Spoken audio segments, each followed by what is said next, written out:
Hello. Should I say good morning to you, Illugi? And it's good afternoon in Hong Kong. Can you hear me?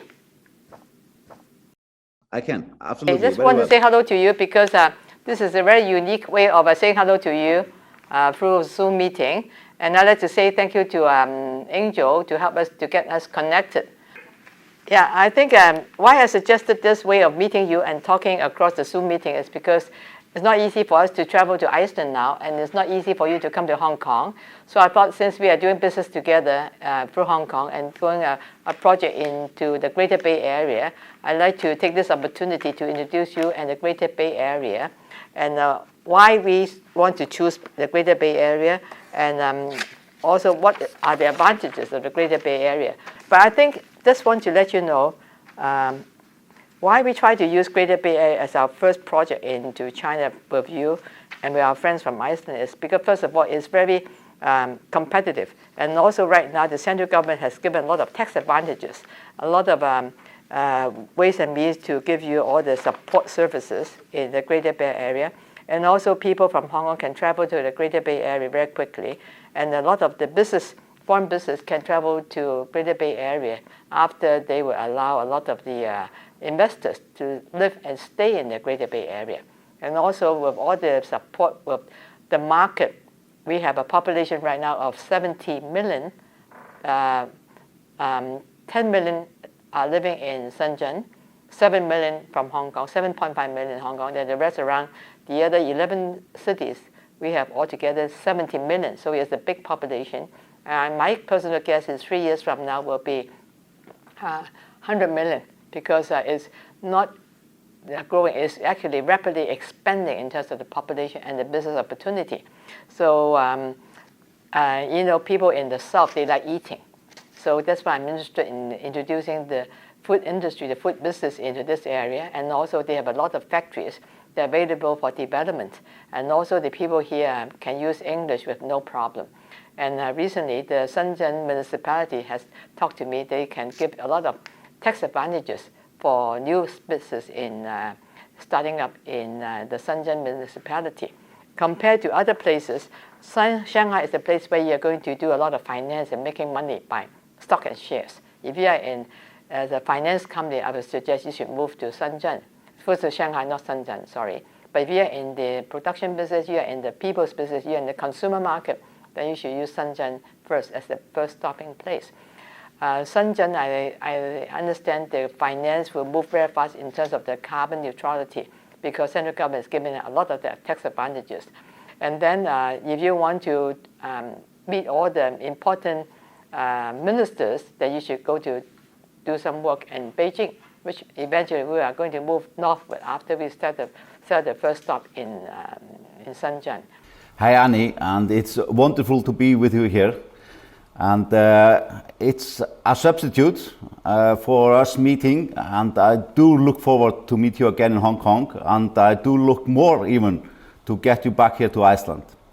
But for me, it's a unique opportunity to be able to discuss with you directly about our plans in the Greater Bay Area.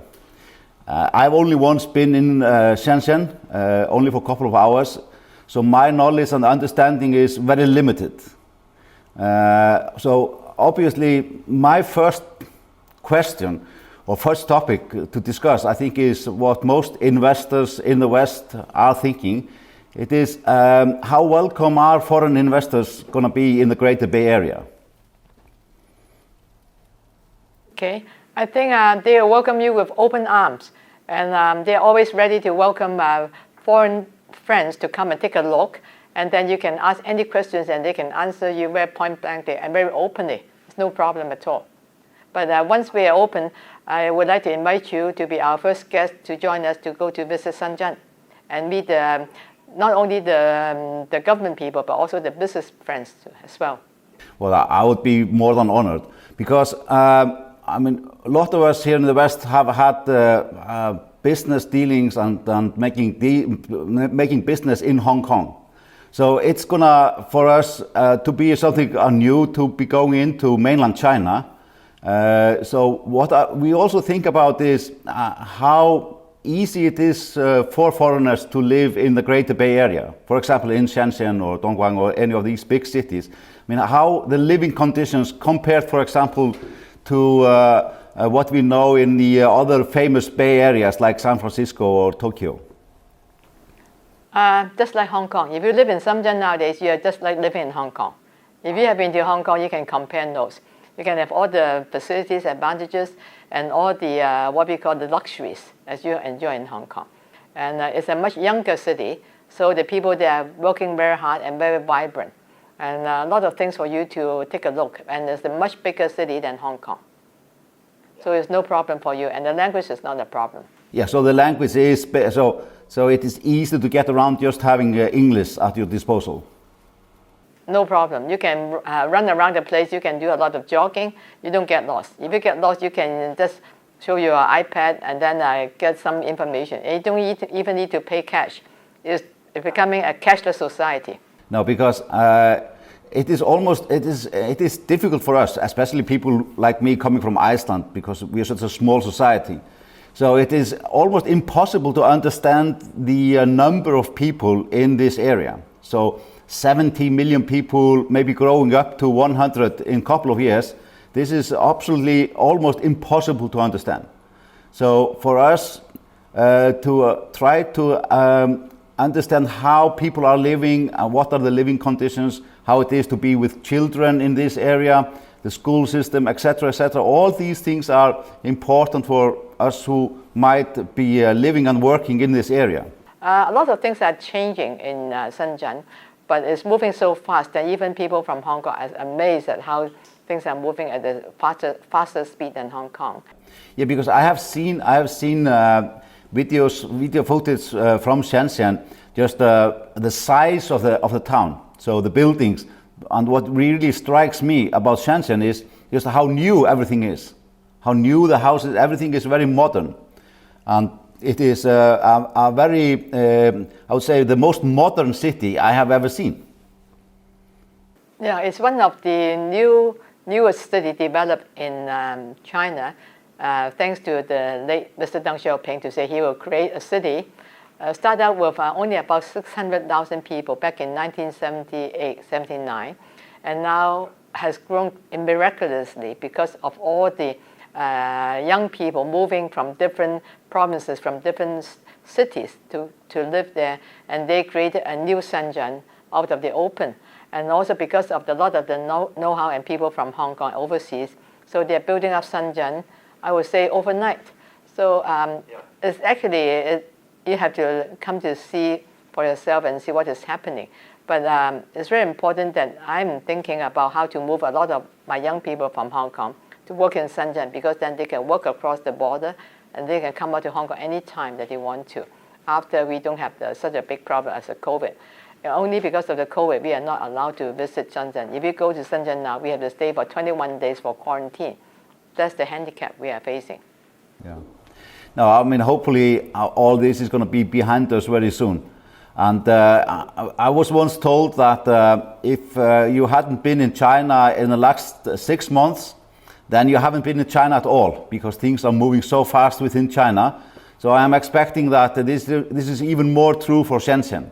So there will be almost a new city or every 6 months. Yeah, what I'd like to do is, if we can start this kind of a fireside chat, maybe from time to time we'll do more discussion, and then I'll also show you some videos so you can comment the video and forward to your friends to take a look.